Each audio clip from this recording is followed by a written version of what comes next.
Hey guys, welcome to my YouTube channel Let's Cognize. Today our topic is Critique of Orientalism. It's our fourth topic of Orientalism and after. Now let's start. We read about Critique of Orientalism. Iconoclastic violation of the boundaries between academic discipline and between politics and culture is what we associate Orientalism with.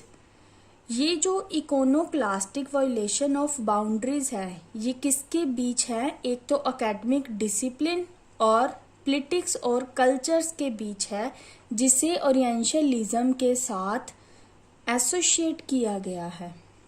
Only oriental could, जो orientalism है उसमें हिम्मत है disturb करने की post colonial studies को. It open a huge number of questions.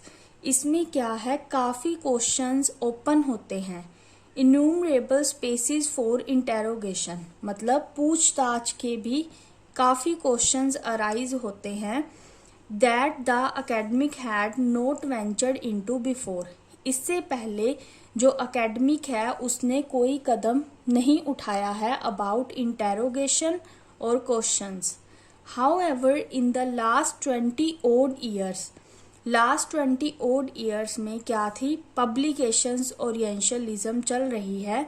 इसमें कुछ रेलिवेंट क्रिटिसिज्म है जो इस लेवल के अगेंस्ट है.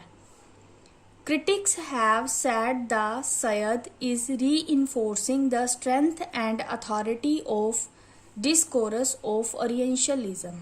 जो क्रिटिक्स है उन्होंने क्या कहा है सैयद को री इन्फोर्स करने के लिए, स्ट्रेंथ को और अथॉरिटी को, डिस्कोरस ऑफ ओरिएंटलिज्म की स्ट्रेंथ और अथॉरिटी को. और क्या है, रीफाइन किया है boundary of the occident and the orient को. रीफाइन होता है किसी वस्तु के बारे में सोचना, मीन्स टू से ऑक्सीडेंट और ओरिएंट के बारे में सोचने के लिए कहा है. He is treating the west as a यूनाइटरी.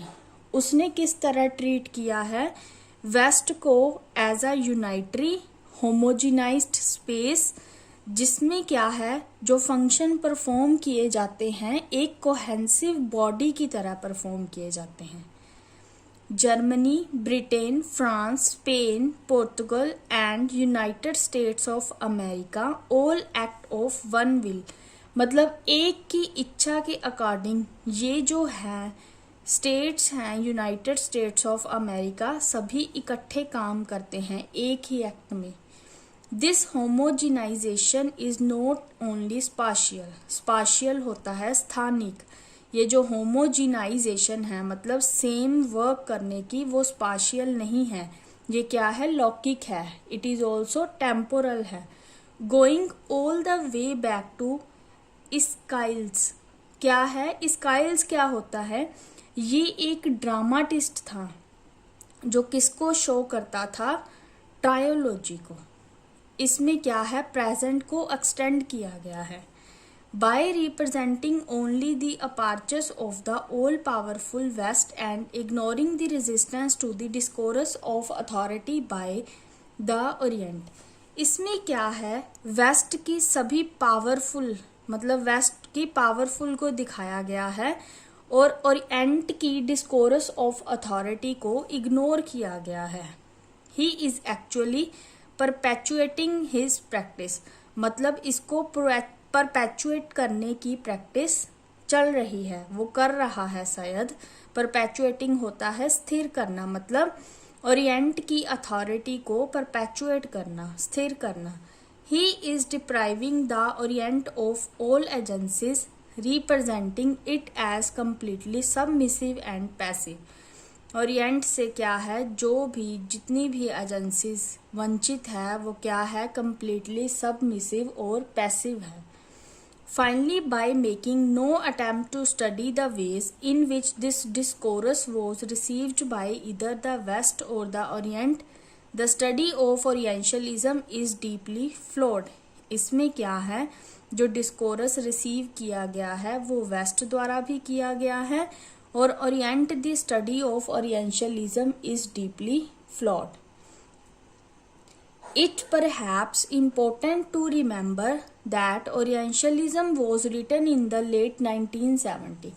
जो Orientalism था उसे 1970 में लिखा गया था. And while it is true that much of what is labor to prove, इसमें क्या था, इंट्रिंसिक मतलब स्वाभाविक लिंक था कल्चर और पॉलिटिक्स के बीच. फॉर एग्जाम्पल ये क्या है हमारे लिए आज के लिए सेल्फ इविडेंट है.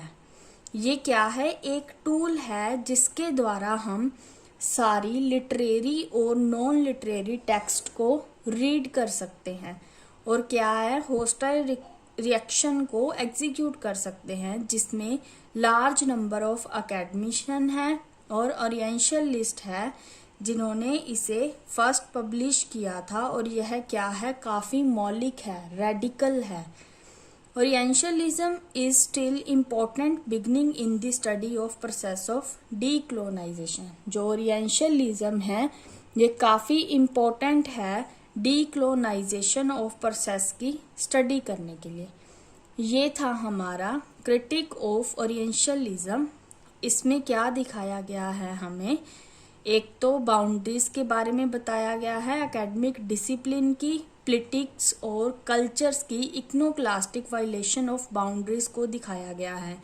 और क्या है, ह्यूज नंबर ऑफ क्वेश्चंस के बारे में, इंटेरोगेशन के बारे में बात हुई है और पब्लिकेशन ऑफ ओरिएंटलिज्म के बारे में. और क्या है, रिफाइन किया गया है बाउंड्री ऑफ द ऑक्सीडेंट और ओरिएंट को.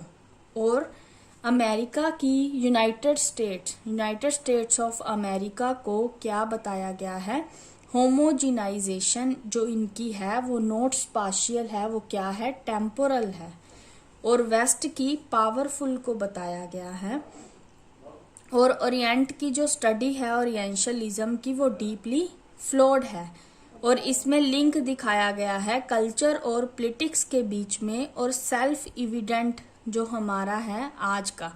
ओरिएंटलिज्म की हेल्प से हम ऑल लिटरेरी और नॉन लिटरेरी टेक्स्ट को रीड कर सकते हैं. ये जो ओरिएंटलिज्म है हमें डीकोलोनाइजेशन की स्टडी के लिए भी काफ़ी हेल्पफुल है. ये था हमारा आज का topic critic of orientalism. I hope आपको ये टॉपिक अच्छे से समझ आ गया. नेक्स्ट वीडियो में मैं आपके लिए नेक्स्ट टॉपिक लेकर आऊँगी, Said afterword to Orientalism. Thanks guys for watching this video. Please subscribe this channel and press the bell icon to get notification the next video of Syed Afterward to Orientalism. Bye bye. Have a nice day.